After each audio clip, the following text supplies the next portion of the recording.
So we met in the summer of 2017, and of course we met at America House. So Ewan came because he had just arrived to Kyiv, and he was looking for ways to connect with the community, and one of his colleagues had recommended him to come to America House. But I don't really remember him from the first meeting. I think I was more interested in getting him to volunteer, become a volunteer at America House. A couple weeks later, he came to, we had this Crimean Tatar cultural festival, and he came there, and I remember being so struck by how open he was and friendly and just a great conversationalist and so eager to learn and ask a lot of questions, and it really struck me. And I actually did look on Facebook after that event to see if I could find out more information about him. Oh, I remember being at this English club and being instantly smitten by Christiane. So I distinctly remember our first encounter. I remember thinking that I'd never met anybody whose personality seemed more perfectly suited to the job that they were performing. And I remember being particularly impressed and intrigued by how naturally and how engagingly and dynamically she seemed to behave in front of an audience. Our first actual real date didn't happen until December 2017. And we were both at an embassy holiday reception.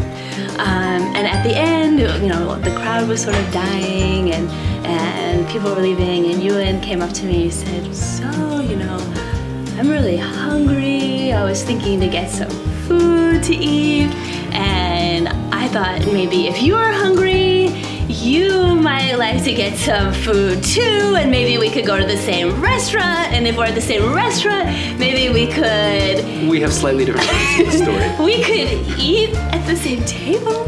And so I agreed. We ended up staying there for like 6 hours. It was like 1 a.m. and the time just flew by, and suddenly we realized we needed to go home. It was great. Obviously, the most symbolic place of our relationship is America House. You are Miss America House. That's where we met. Yes, and we went to this tunnel of love this summer. Yes. It's beautiful. That was really nice. I also think Ukraine itself is really kind of integral to the way we got together. So I think being over here was... what brought us together. A big Ukraine is the reason. Difference, yeah. And we've managed to get out and explore kind of all the corners. To Rivne, like you mentioned, we've been to Lviv and Odessa together. Took a hiking trip to the Carpathians early on that I think also gave us an opportunity to see the way we behave in a different environment. A beautiful country. Loads of adventures for us to go on out here. Tents and carrying our bags. Yeah. I would say that I love all things Ukraine. I mean, I've been coming to Ukraine or living in Ukraine for forever, like 20 years. And so Ewan, it was his first time in Ukraine. So I felt like I get to introduce him to all of the parts of the culture, and sometimes I help him like translate and navigate the city. And it's been a lot of fun to sort of sharing this this country that I'm so passionate about and so excited to be in. I think we have a lot of the same interests in terms of Ukrainian culture. Definitely like seeing as much of the country as possible. I think I've responded to it similarly. Maybe one of the main differences is the amount of time that Christiane has spent here, upwards of 10 years cumulatively of her life. Whereas my first trip here was when I came here on assignment. So as you know, we began to get a bit more serious, and the prospect of merging our lives became more of a possibility. We faced a conundrum, which was how, if at all possible, to get Christiane out of Ukraine. And she would say to me, "Listen, Ewan, if you play your cards right, you can get the Christiane out of Ukraine, but you can't get the Ukraine out of the Christiane." I said, "Fine, that's fine. Just give me that, and it's something I can work with. It's something I can try to make compatible with a foreign service career. We can always come back. This isn't the last time in Ukraine." So Ukraine definitely provided a backdrop that helped us get together, and I think will keep us going for a long time. In terms of specific aspects of the culture, Christiane sort of introduced me to banya and to various aspects of the cuisine, and you know, local traditions in different parts of the country, and for the most part I was completely on board, although I still have some questions about Salo. How could you not like that? I'll indulge occasionally to humor her, but I'm not sure I quite understand it. I've tried it quite a few times. I mean, I'll try it whenever Christiane orders it, mostly to sort of solidarity and team effort.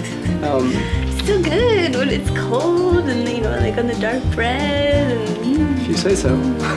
Salted. As I mentioned, I was pretty smitten with Christiane from first sight, and our process of dating was pretty similar. So within the first week, I told her that I loved her. It was a pretty unusual progression for a relationship. And then the next day, she told me the same thing. And so I don't remember that. I was on cloud 9 for the rest of the week. And I think, despite your denials, you had a strong sense early on that this was an unusually good match because, well, we discussed this, Christiane's parents were visiting Ukraine, and Christiane had planned a surprise trip to take them to Israel for 10 days. And so after dating for 3 weeks, we decided that our first trip together outside of Kyiv would be me accompanying her family on a 10-day holiday to another country. You're a brave man. So I've been told. It actually worked out really well. The parents were extremely easy to get along with. Excited to meet you. Yeah. Yeah. So Ewan proposed on New Year's Day because, as we know, the way you meet the New Year is how you will spend the New Year, and he knew that because I had taught him that about I had taught him that about Ukrainian culture. So he decided he had to propose on New Year's Day. And we were in New York visiting his parents for the holidays, and we went for a walk in Central Park. And his parents came with. It was cool because his parents were very involved in the whole thing, so it was nice to see that they were also supportive of this. His mom had found the bridge where we should go. So we went and found the bridge, we went to this bridge, and lo and behold, at the bridge, there was some sign. It said, like someone had written in LED lights, "Marry me," and I thought it was for me, but it wasn't. So I was like, "Ewan, did you do this?" And he's like, "No." 5 minutes later, we were on the other side of the bridge, and we set up the camera, and we were at sunset taking pictures, and then he proposed, and it was so romantic. And that's all. And then he had champagne, and we drank champagne, and then it was cold, so we left. Obstacles kept popping up out of nowhere. That's right. So as soon as my parents excused themselves, Christiane mentioned that it was cold. I was thinking, what do I do now? There's another 20 minutes until we get to that point, and then we'll be there for half an hour if we want to have a suitably romantic proposal, and then another half-hour walk to get home. Can she withstand the cold? Then I had to go to the bathroom. Another 5 minutes later, Christiane says, I really got to go to the bathroom. I'm in Central Park, and New York City doesn't have a lot of public toilets available. So we eventually found the bridge that we were looking for. Lo and behold, there it is. There's another proposal. Right. We look to the left, and a crowd is gathering around some purple LED lights. We can't quite make out what the commotion's all about. So we get a bit closer, and we see that the purple LED lights seem to spell some letters, but there aren't enough of them to make out what the words stand for.